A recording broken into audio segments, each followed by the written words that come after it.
Hey everybody, welcome to my channel. My name's Caitlin Jessup and this is my birth story. This is the birth story of baby number 5. I cannot believe I can say that. I have given birth 5 times. I have 5 kids and it's crazy. So my baby was born on Halloween, so I know this video is like over a month after he was born, but it's been a crazy month and I don't really want to get into everything in this video because this is just a birth video, my birth story. But he was in the NICU and then just transitioning to having 5 kids home and like husband back to work and all those things has been a little crazy. So I'm finally getting around to making this video. The kids are in bed. My haircuts are not here yet. I do hair from home. And the baby's asleep and he's right here next to me and I'll show him in a minute, but it's like a really good time to do this video. So here goes. I was induced. For those of you who didn't follow my pregnancy or have no idea about any of this or haven't followed us, then you don't know this, but I have a liver disease and I also have hyperemesis. Like there's another word after hyperemesis and I'm having a brain fart and can't remember it. But if you Google HG during pregnancy, you'll know exactly what I'm talking about. HG is the abbreviation for it and it's how it's most commonly known. Basically it means you puke your guts out for 9 months. Morning sickness the entire time. I live on IVs and like sipping on Sprite or things that are carbonated because it helps to soothe your stomach, and like that cola syrup and lots of Zolfran, lots and lots of medications, lots of IVs, lots of crap. And dehydration can also cause contractions. So unfortunately, I get plenty of those that they don't really do anything, like they're not intense enough to do anything, but you can't sleep through them. They're just miserable. Weeks and weeks of contractions and feeling like crap. Months of feeling like crap. It's really tough. And so that on top of the liver enzyme problem that I have, which just to touch a little bit on that, the liver disease I have causes liver enzymes to go up during pregnancy. It's only a problem when I'm pregnant. When I'm not pregnant, I don't even notice it. But I get a lot of pain in my liver. And also it can stunt the baby's growth. It can cause their organs to not develop like at a normal rate, so it like stunts the development of them or delays the development of the organs. So it can make a baby not develop as quickly as it should, and it can cause like with Avia, my daughter, it caused her kidneys and liver to not function properly when she was born, so she had to get treatments and stuff, and then she was fine. And with this baby, he was born very quick, which I'll get into that in a minute, but it made it so that his lungs didn't get all the crap out of him. Plus his lungs were underdeveloped and he had a low birth weight, all due to liver enzyme problems that I have. So because of all of that, when the liver enzymes start to rise, I get induced. So that with the factor of the hyperemesis and all kinds of things factored into it, my doctor and I discussed it a lot and we decided to do an induction on Halloween. I personally did not want Halloween, but it was the soonest he would do it, and with Tim's work schedule and my mom coming into town and all these crazy things that played into it, Halloween just happened to be the best day. So he was born on Halloween. He was my longest birth ever, and I was kind of surprised it took so long, but it's because he was posterior. If you don't know what posterior means, it means that the face is head up, the head is face up, excuse me. So his head was facing the front of me, which means he's sunny side up basically. So it means his head, instead of being faced toward my back, which is the ideal position for birth, he was flipped around and didn't turn at all. So because he was posterior, it can make the birth longer. So thankfully my mom was there, who is very amazing with births and knowledgeable, and she helped me get through past all of the posterior baby stuff. So for those of you who don't know, my mom is a midwife of almost 30 years and she's fantastic. So I was really grateful to have her here, which being induced also meant my mom could be here. So health stuff aside, that was just a perk that my mom was able to make the trip up here because we live pretty far from her. And she was able to make the trip here so that we could have her at the birth. So that was pretty cool.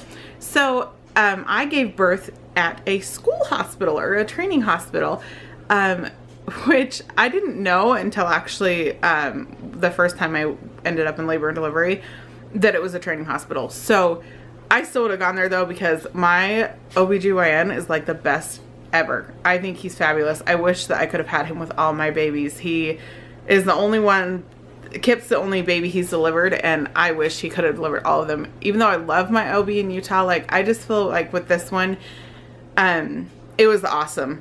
Best doctor. He is a great doctor. So anyway, let's get into the birth story. So at 7 o'clock in the morning, we got to the hospital. And there was a boatload of people in the room right away. As soon as shift change happened and everyone kind of settled in, it was like this person, now this person, now this person, like tons of people, which it's my 5th baby. I don't really care if there's a lot of people in there. Like, it's just like, whatever, do what you gotta do. Like with my first baby, I was more like this is awkward, you know, and now it's just like, whatever, just help me get my baby here. So there was a lot of people there. My mom came up a little bit later because she got our kids off to school. And so me and Tim were just there at the beginning, and we got the IV going. The Pitocin didn't get started till about 8 o'clock. I was only 1 centimeter dilated and like 40% effaced. Like the baby had moved up, the effacement was less. It was like kind of discouraging, honestly, to start Pitocin that early on with like no dilation. So the doctor comes in, he's like, yeah, you're not very dilated at all. And so we start Pitocin. He comes back around lunchtime and I was only 2.5 centimeters. So in like 4 hours of contractions and Pitocin, I was only 2.5 centimeters, and so I'd gone up at 1.5 centimeters, and so that was kind of discouraging. I wasn't discouraged about the fact that the baby was high, because all of my babies are high clear up until they're coming out, so that was not a factor for me. And I needed to just get to 6 centimeters because I deliver very fast after 6 centimeters. So anyway, I was kind of discouraged about that. I was like, oh, come on, like, get out, you know. And so he comes around lunch, and when I was 2.5 centimeters, he was able to break my water. So he broke my water, and that definitely intensified things. I did not get an epidural, and I did have Pitocin, so that was interesting. This was my first birth with Pitocin without an epidural. I have had a natural birth before, but I have not had a birth with Pitocin with no epidural, which was a whole new ballgame for me. Very painful and intense. And so I did actually use the gas that they have, where like you can breathe it in, and then as soon as you remove it from your face, it wears off in like 30 seconds. That stuff definitely helped me to stay calm and collected. It didn't take the pain away. It just kind of took my mind off of it and took the edge off. So I recommend it, actually. I think that I was still there. I was still alert. I was still present. I could still feel the baby moving down, but it wasn't as intense. So even if you could get an epidural, even if I could have, I probably, if I knew how the gas was going to be, I probably would choose the gas. Like if I had to do it all over again and had the option for an epidural, then I would choose the gas. I couldn't have an epidural because I'm on blood thinners. Because during my pregnancy, I accumulated a blood clot in my arm from the PICC line, and so I've been on blood thinners, which I'm still on until April. And so those blood thinners make it so you cannot get an epidural, which is kind of sucky. But again, the gas it was very helpful. It wasn't bad. I didn't notice any side effects. Everything was fine. So as soon as the contractions started intensifying and I hit about 5 centimeters is when I started using the gas.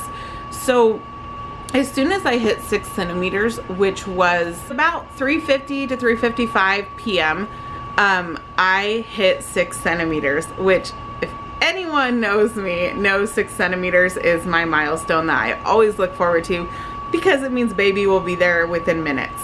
So as soon as I hit 6 centimeters, like that's kind of like transition for me. Usually transitions from like 10 centimeters till the baby's born. For me, it's like 6 centimeters. So as soon as I hit that, I was like, call the doctor, like right now. He was next door doing appointments, doing like prenatal appointments. And I was like, call the doctor, it's time. So he comes over and checks me, and he's there within a few minutes. And I was like 8 centimeters. And he's like, I'm gonna run next door, I'll be right back. And I looked at him like, don't you dare leave. And he looked at me and he's like, I'll be right back. And so I was like, okay. And I'm like just trying to breathe through all these things, and my mom looks at me like, he's gonna miss it. And I looked at my mom like, oh shit, he's gonna miss it. And Tim looked at me like, oh, he's gonna miss it. Like everyone was kind of like, oh my gosh, the doctor's gonna miss it. Like me and my mom and my husband, because we know how I deliver. And everyone else in the room was like, whatever. So at that point, I was getting a lot of pressure on my pelvic bone, and the baby was still really high. And I was really frustrated because the pain on my pelvic bone was so intense. So like I said, my mom is a midwife and she's fantastic. And she's like, okay, your baby's stuck on your pelvic bone. This is what we're gonna do. And all these nurses and resident doctors are standing there and looking at me and my mom like, huh? So my mom rolls me on my side and she pushes on my knees, and rolling me on my side and bending my legs and pushing me on my knees moved my pelvis in a different direction, and it made it so the baby came underneath and out. So as soon as she did that, I hit 10 centimeters like within a few minutes. And I was like, well, the baby's coming. And I remember saying, well, the baby's coming. And I flipped my leg back over and I grabbed my leg and I'm like, oh, my leg. And to my husband, and he grabs my leg, and the baby shot out like a rocket. So as soon as I hit 10 centimeters and I was still like on my side, the doctor yells out, like the resident doctor yells out to my doctor and is like, doctor, and says his name, and he comes running in. So usually when you are about to push, they change the bed, they get everything out, like they get everything ready, they get gowned up and everything, yet none of that happened, like none of it. So the doctor comes in, he sees from across the room, like when he walks in, I'm like flipping my leg back over and telling Tim to grab my leg.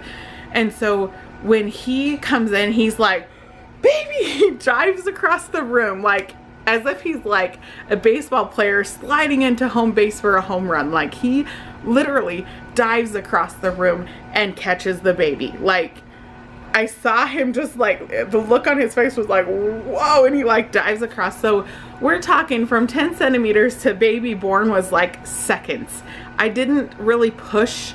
The baby just kind of shot out. Like there was no, okay, push, like count to 10, none of that. I'm talking none of it. Like even if I wanted the actual birth part being filmed, which we couldn't have at that hospital, even had I wanted that, there wouldn't have been time for it unless the camera was rolling. Like it was so quick, like so quick. So Kipton actually holds the record for that hospital for the fastest baby born from 10 centimeters, which is fully dilated, to being born. The very fastest ever.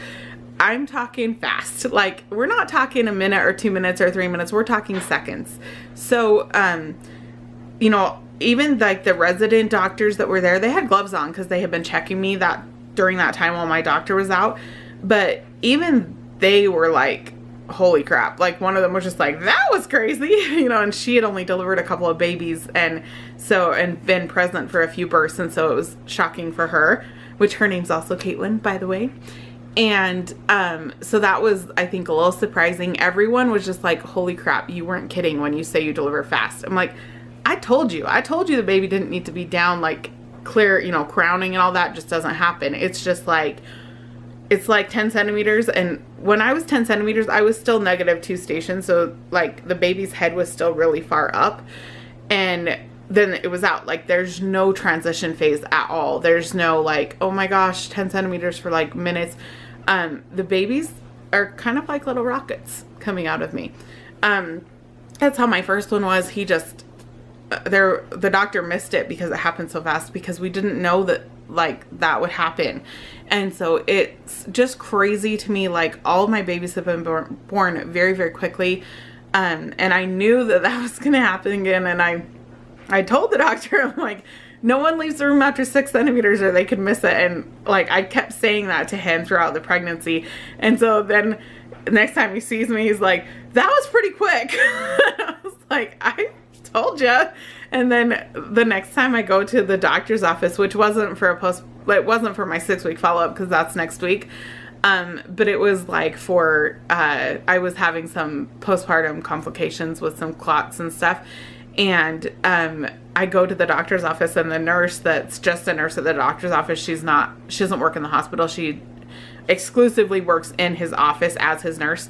She was like, I heard he was born pretty quick. And I'm like, yeah, he was pretty quick. So everyone after that was just kind of joking about how fast he was born, and how, wow, your mom really knows what she's doing, because my mom was able to get him to come down underneath that bone. And my mom, she's delivered babies for forever, and she's like, if he wasn't posterior, he would have been born a long time ago.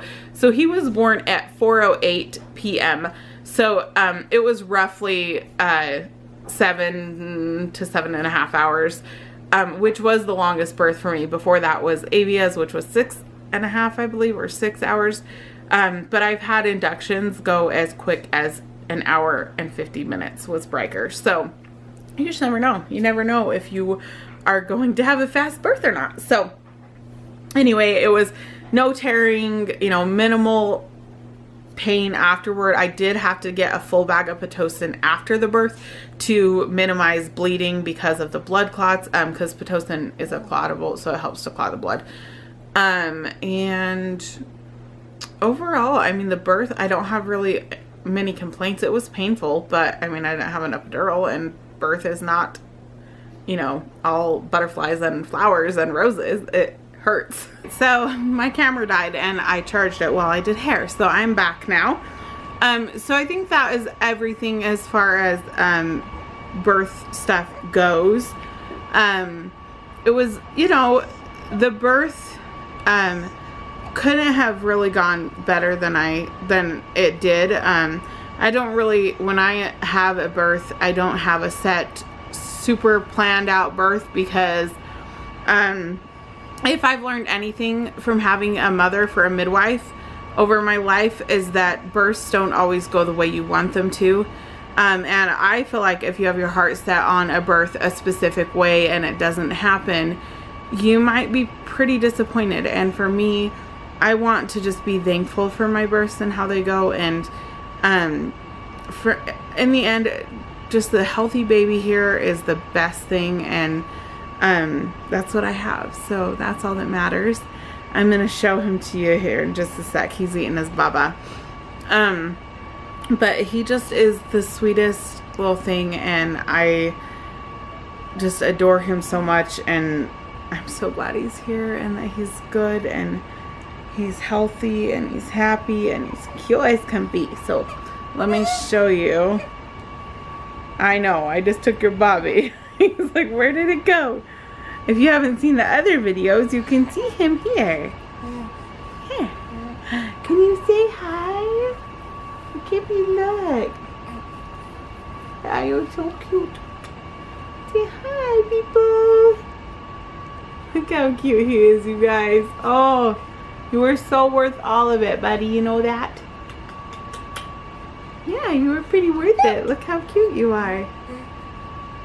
So cute. That's all for now, guys. We'll talk to you all later in our next video. Be sure to subscribe if you are new to our channel. We put up videos whenever I feel like it, to be honest. And you can check out our links below to other things like our Facebook page, where I do little updates pretty often, and you can message us on there and stuff. So be sure to check out the links below, and we'll talk to y'all later. Bye, guys.